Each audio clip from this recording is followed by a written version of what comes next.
Manalangin tayo.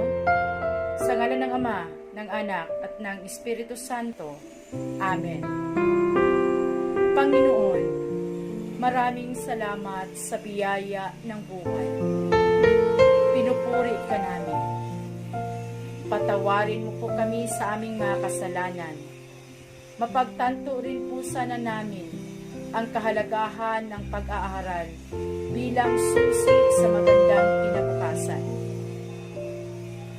Bigyan mo po ng lakas ng pangangatawan ang aming mga mahal sa buhay, lalo't higit ang aming mga magulang, at masulit namin sa dunong at karangalan ang bawat sintimong kanilang pinaghihirapan. Gabayan mo po ang aming mga guro at pamunuan upang magampanan ang mga tungkulin sa kanilang balikat na nakaatang. Huwag mo po kaming pabayaan, Panginoon.